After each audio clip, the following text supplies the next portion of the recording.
my name is Scott Boylston. I'm the Graduate Coordinator for Design for Sustainability at SCAD, and I'm really excited to be here to speak with you about futures and specifically about the preparation work that goes into good futures explorations. So I'm going to get started right away to introduce you a little about how closely our efforts at SCAD align with this kind of work, to share what's called our 3 innovations framework. On the right-hand side, you see our triple bottom line. This is common parlance in sustainability: people, planet, and prosperity. What I'd like you to think about on the right-hand side is these being buckets that you can either empty or fill in any situation, depending on the decisions that you make. On the left-hand side are 3 different forms of innovation. First form of innovation that usually comes to everybody's mind is technical innovation. And so, yes, that is an area of opportunity. We call that the opportunity of matter, and it focuses on everything to service and flow, to renewable energy and LCAs and anything within the technical realm. We have what we call kind of the innovation of the mind or perception, and that is telling new stories of what could be rather than being stuck in what is. And that's where we have a really close connection here for today. And then social innovation, and that is how we see each other as groups of individuals and how we work together and how we make our process participatory, inclusive, and equitable, and that we work to empower local assets. So primarily the focus of our futures work today is around how we think. And I want to just provide that a little bit of an introduction, and then a quick example of what we do in the program and how important it is to spend time visualizing details of futures. Can tell you this one thing. I could read this to you or say it out loud. Excessive car and bus exhaust can be filtered by phosphorescent algae and thus illuminate underground spaces in the process. And if you hear that or read that, that's one thing. It literally leaves a lot to imagination and probably a lot of critical thought. If instead of just saying it or writing it, we bring it to life, it has much more power. So this is a project done in a biomimicry class, and it is backed up with existing science. We can use the CO2 from bus and car traffic in cities and filter it into systems that grow algae that is phosphorescent. And theoretically, anyway, we could light underground systems like subway systems with this glowing algae. So taking care of carbon dioxide on one hand, and introducing natural light, if you will, on another. So this is a good example of visualizing, giving details, being specific about how futures might look for us. Okay, so I'd like to start here by asking this question: how does our future mind free itself from its current mind in order to see itself for what it can be? And this is the big question for people interested in futures. And what I'd like to do to begin is to introduce, or you might be familiar with this already, talk a little about Stuart Candy's experiential futures ladder. It's a great way to remember the importance of detail. So on the upper area, you have abstract and general, and this is called settings in this framework. And in the lighter copy, what you see is me filling in, for example. So high-level description of a future, for example, in a world where water is as expensive as oil, unfortunately becoming more and more true every day. That's setting your futures in a general space that can be helpful to begin with, but is not helpful when you're telling your stories. You have to get more detailed. So they set up the setting, then scenario, and our scenario: households near the highest elevations of a river are required to practice water conservation rituals. Now we start to give some detail in terms of how policy might drive a sustainable and equitable way of being within that larger setting. And we can go deeper further into a situation where we introduce people and introduce human interactions. So in this world, two guests from a city near where the river runs dry unexpectedly arrive in a mountain town. So we're generating a human situation of interaction. And then finally, what Candy says is that you need your stuff. So 4S's here. And designers are great at stuff. This is what we do oftentimes.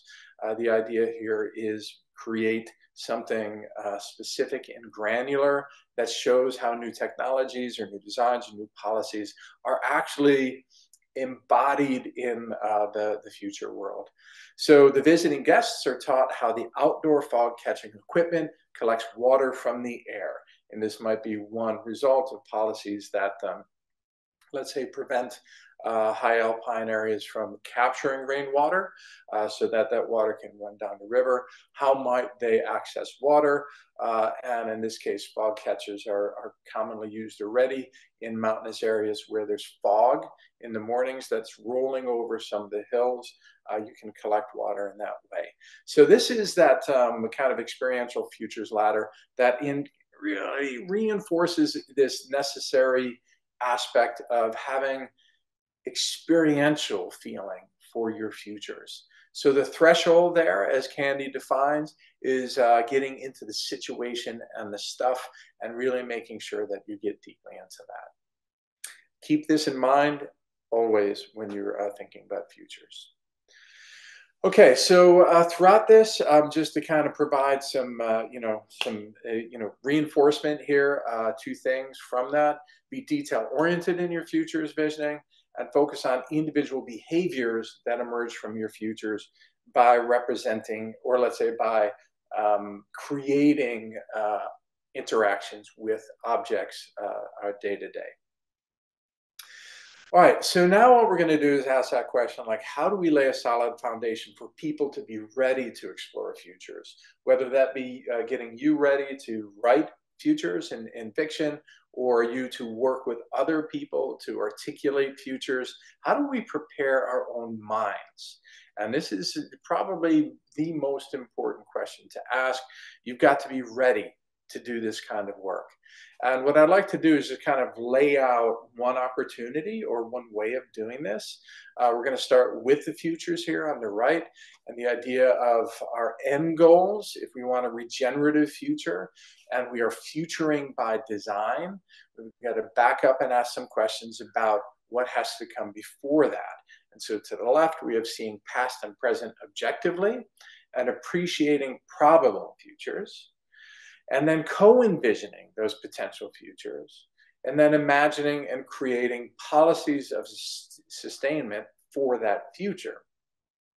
That all leads to, hopefully, implementations of future policies or designs. Some notes around, let's say, academic or theoretical backgrounds here. If you're not aware of Tony Fry, I suggest you read some of his work.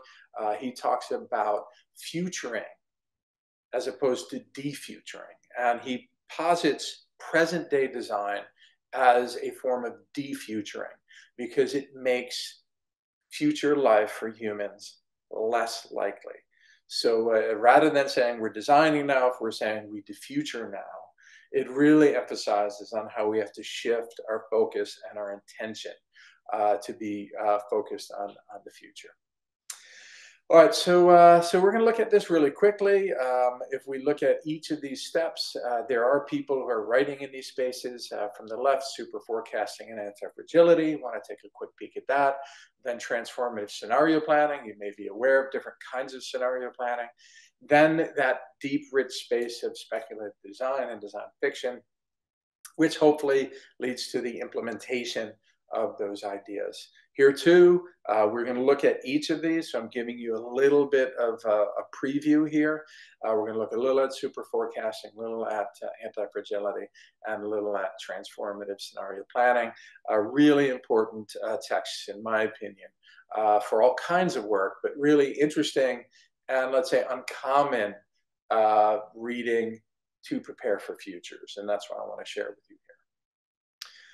All right, you can see these as interwoven, right? So they overlap for sure. And you can almost like define a process here So that we need this mindset to bring to a collaborative process that imagines a future, a probable and likely future, or a preferable future, which can be created mindfully and intentionally.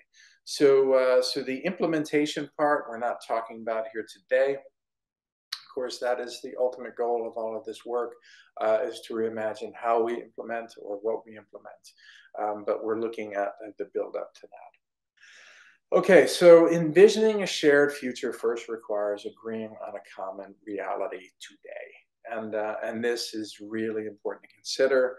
And what I'd like to do to kind of start this off is of reference a common observation that people who let's say professional forecasters, they have been, jokingly said to be about as accurate as chimpanzees playing darts. And so when you look at people who talk about forecasting and you look at their rate of success in forecasting certain things, it depends on who they are. Sometimes it's not so good.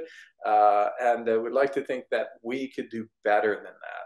So interestingly enough, what's come out of this is this labeling of something called superforecasting.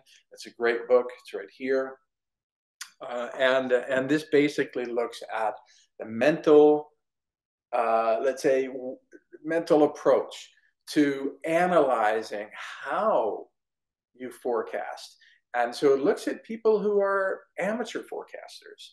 And what I mean by amateur, people are passionate about it. They bring their passion, their love, their curiosity. They're not worried about a professional status of being right or being super articulate or being, mind-blowing. Instead, they're seriously interested in some level of being accurate in their probabilities for the future. So mindset here. And what I'd like to do is just share two general observations within this book that could be helpful. First idea is separate the knowable from the unknowable. And when you have big questions to ask, it's hard to figure out where you should start. So Enrico Fermi, who is very much involved with our nuclear capacities development in the 50s and very famous in his own right, had this thought experiment that he used with his students and other people.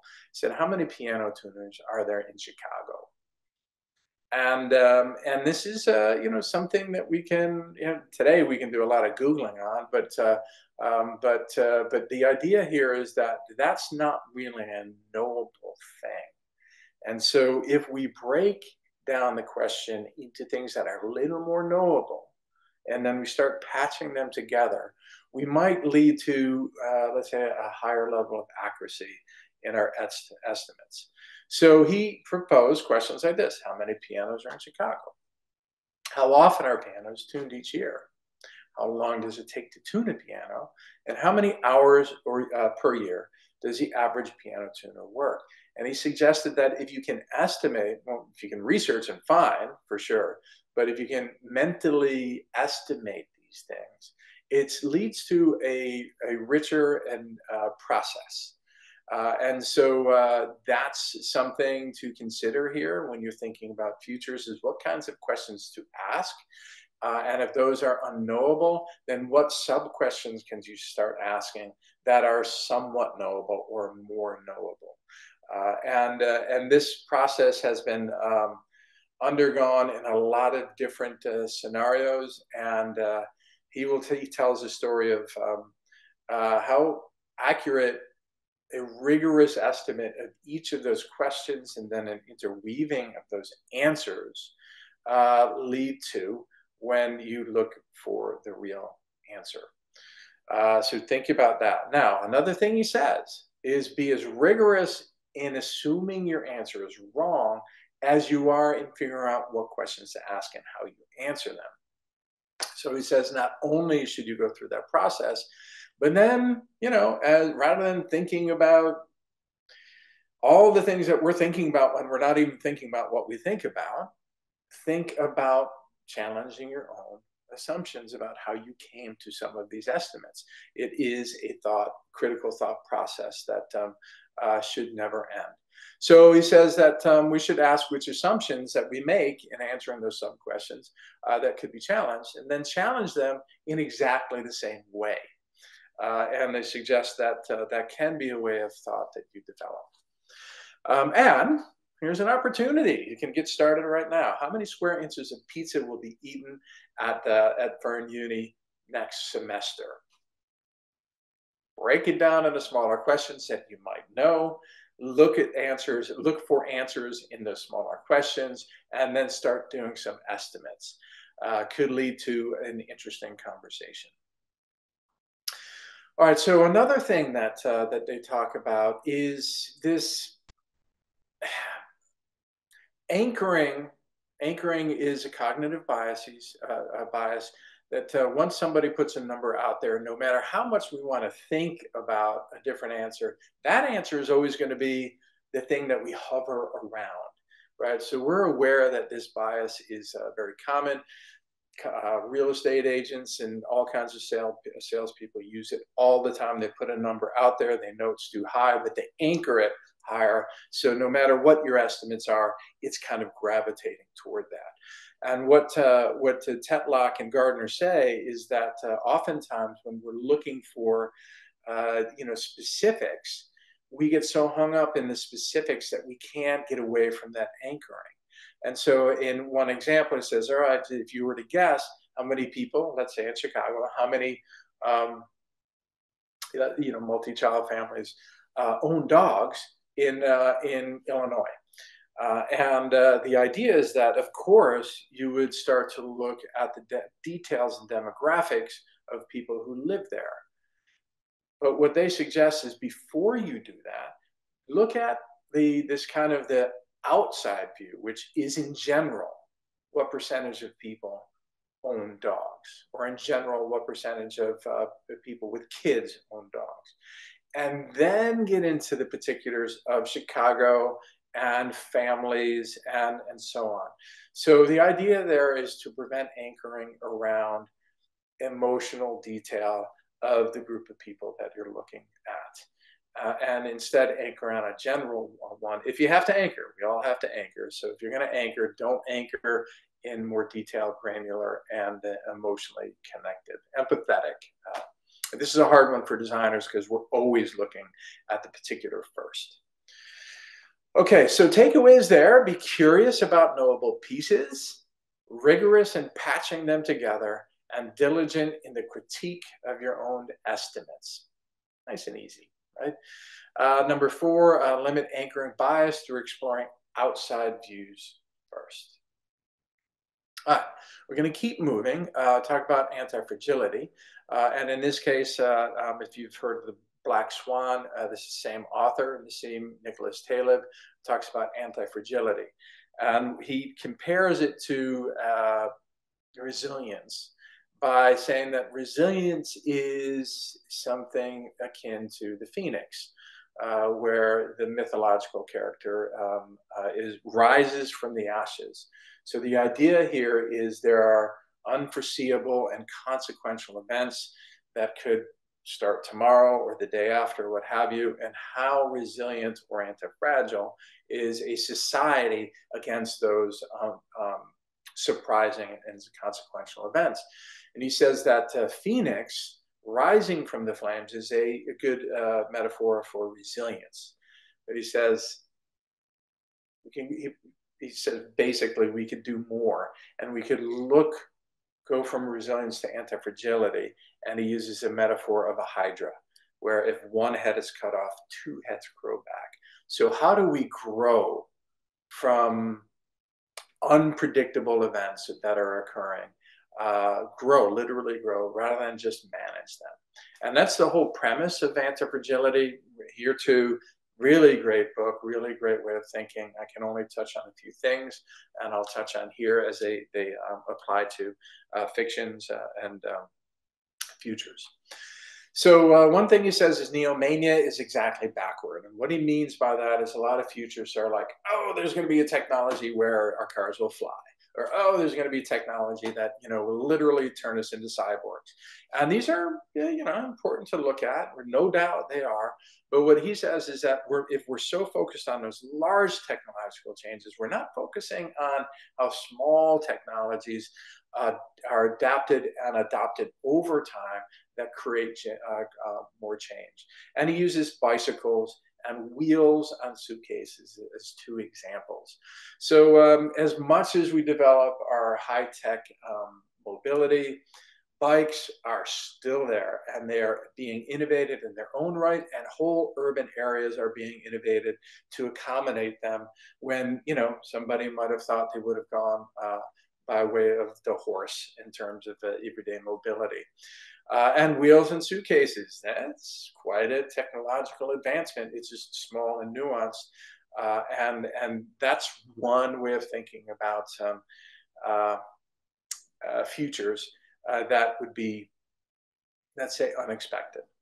Another thing that he says is, rather than thinking additively about like, oh, these big things are going to be making big changes, what he says is, let's think more subtractively, or he suggests that thinking subtractively can be more helpful.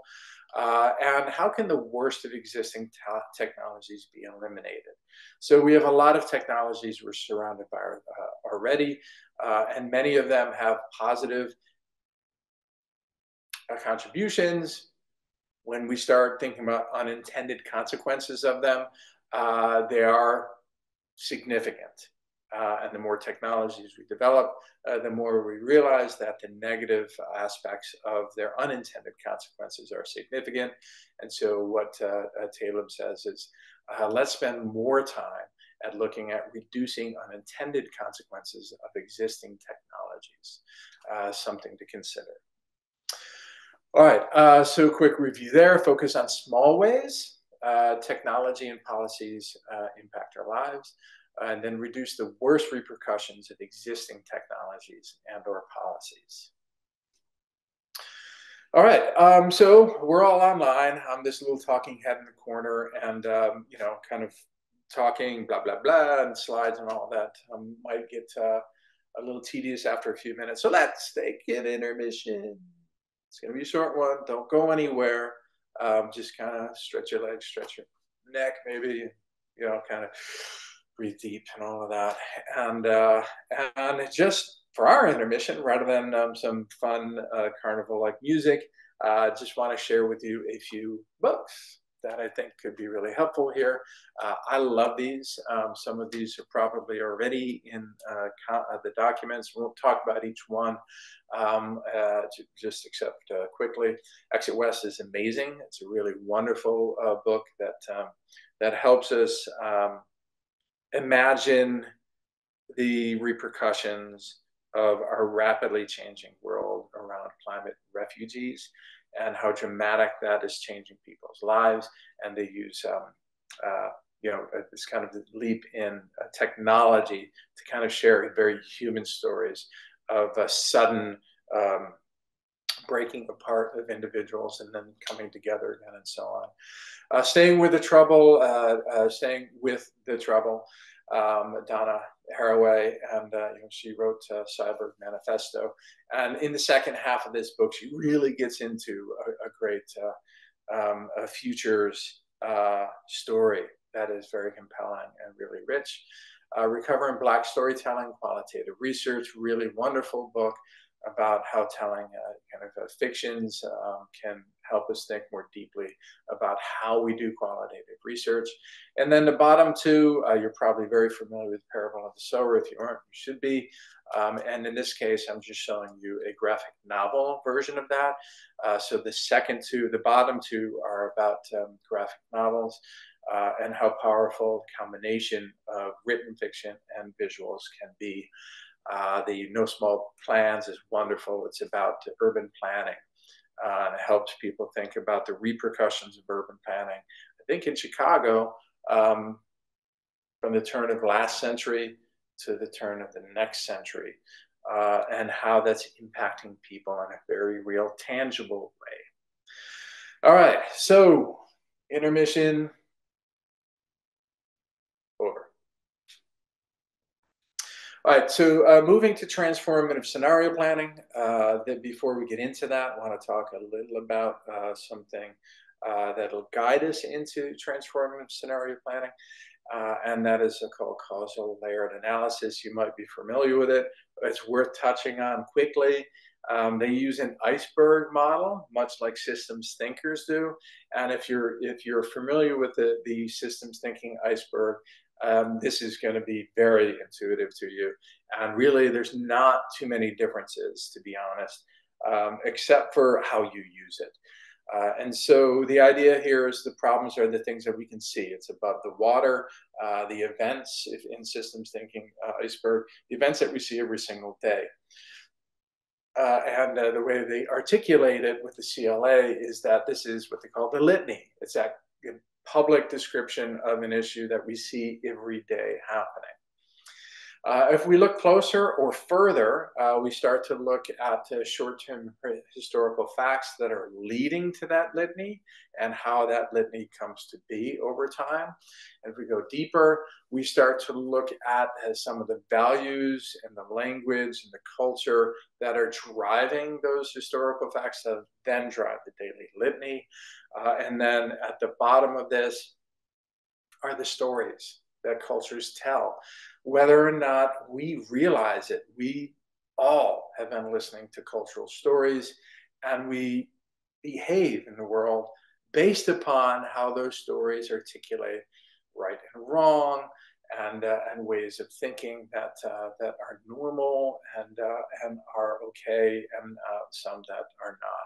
So the nice thing about the CLA is how you use this in a process of futuring, and the way they talk about it is that that whether you do this individually or as a collaborative group, you've got to kind of articulate, and this could be done with stickies or on a whiteboard, moving down from what are the kind of the problems to what are the causes of those problems to what the worldviews, and then getting into the stories of that culture. And what I love about the CLA is different than the systems thinking iceberg is that they say, insert a new metaphor, right? So understand what is at the heart of the storytelling of that culture. And don't change that. Don't change what's at the heart of it. Just use a different metaphor to help people think a little differently about that. And then when you introduce a new metaphor, that starts to influence what is surfacing in your futures. So how do you take a particular cultural story, tinker with that metaphor, maybe create a new metaphor, a challenging metaphor, but keep something familiar to the culture and start surfacing that. And it's a really interesting way of looking at how we can have conversations about successful futures explorations. All right, so now let's talk about transformative scenario planning. And like I said, scenario planning is a very common process. You're probably very familiar with it already. You might be familiar with Rios Partners' approach. Note on Rios Partners, they have 20 plus years of evidence in working in places as contentious as post-apartheid South Africa and post-Civil War, or in the middle of Civil War, Colombia. And they work with multi-stakeholder groups, with groups of people who might look across the table and see somebody who's responsible, at least in their mind, for killing loved ones. So these are very difficult and challenging spaces that Rios Partners works in, and they have been successful in their scenario planning. They call it transformative scenario planning. And you can see I have the circle where it says construct stories highlighted. And that's what I'd like to talk about here. So what they talk about is, this too is not unfamiliar to those people who know scenario planning, with standard scenario planning, is they talk about identifying spectrums that they can start asking questions about. So you have an integrated society or you have a segregated society. Of course, there's a lot of space in between the two. but that's a spectrum you might want to explore. And when I say might want to explore, it's often explored in relationship to another spectrum. So in this case, functional ecosystem services as opposed to faltering ecosystem services. And these, of course, emerge from some analysis that could be done in the CLA, for instance, or any other form of analysis to start articulating what probable spectrums are going to be most influential in what happens next in the world, and then to put them on a 2x2. So in this case, we've got both spectrums, and we can start laying out what stories each of these quadrants might look like. And the idea here is that before you start having conversations about what to do, you want to come to an agreement about what might happen. And so if you're looking at functional ecosystem services in a segregated society, it would be very different than functional ecosystems in an integrated society, and so on. So one key point, keep in mind the experiential futures ladder, give details and give stories, right? So in this particular case, which is just an exercise, the common thread here is using birds as the naming device for the stories. Nested flights, or the starbird, or crestfallen flock, or broken wings. These might be the story that emerges from exploring the details. And the important thing, of course, first is to explore the details of each one of them, and then articulate a title that anyone can kind of very quickly reference when they're articulating that. So agree on the stories, name the stories, and then tell and or show them. And of course, that bottom one is the one that we are talking about most here today. And that's why, like I said earlier, is you really want to keep in mind the experiential threshold when you try to tell the stories, because that's what's going to make the big difference in how people can understand the repercussions of policy or design. Okay, so that's one way of looking at it. These are two projects that Rios Partners has been involved in, of many. So these are real-world scenarios with the secession conversations in Quebec back in 1998. These are the 4 stories that the stakeholder groups came up with. Once again, I'm not sharing the details of each one, but will there be a sharp break, or will there be a slow evolution? And a sharp break or an evolution, or quick or slow. And so they were looking at both of those spectrums, and those are the stories that they told. And then within Zimbabwe, poverty to well-being, and connected to disconnected between basically majority Black and minority white, and property ownership. Right? So these are 2 contentious spaces that they've worked in effectively. All right, I want to come back to this idea of how you pick spectrums. The best idea here is to brainstorm what kinds of spectrums are, like I said, are either prevalent or are probable. And these are just a few, right? Social equality, social disparity, integrated, segregated, well-being, poverty, shared burden, inequitable burden, shared exposure, inequitable exposure, and so on. So there are many here that you could explore in conjunction with each other. And this is something for you to be thinking about throughout your entire process. Okay, so we're here at the end. One thing I do want to say is that while I've given you this linear, super forecasting and antifragility, moving into the scenario planning, and then into your design fictions, and then into implementation, it's important to say that a lot of the things that you can do with design fiction can actually inform those earlier processes. So depending on who you're doing this with, and how many people you're gathering, like if in the future you're going to be highly collaborative in this process, you're bringing stakeholders to the table, then a lot of work on your part for these first 2 would be recommended. recommended. But sometimes doing a little design fiction can help you think about how you should be looking at forecasting. I just want to introduce that as a way to say that no process is ever linear, and there are different ways to think about it. All right, and finally, those the last two that you could add through the this last section is begin with cultural stories that drive the status quo. Understand what those stories are, and explore how they can support futures explorations. How do you manage those stories, change some metaphors, tweak them, and so on? And then 8, collectively clarify probable futures. Then select one of these to explore. And because we're talking about a lot of different approaches to this, I put then select one of those to explore, but truly you could explore all 4 stories. Right? Once you lay out your matrix, why not tell a short story of each one of them? And that's kind of what the title of of each of those quadrants alludes to. Is can you articulate fiction that emerges from your understanding of the details, the probable details that would emerge from any of those 4 quadrants? So these are just some key points to consider. And like in any systems thinking, they could be done in a short time with one person, or over a long period of time with many people.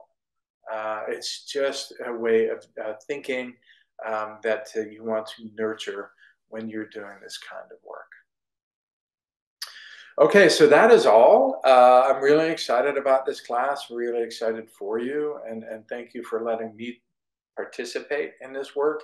I'm excited about seeing what's coming out of this, and I hope you have a wonderful day.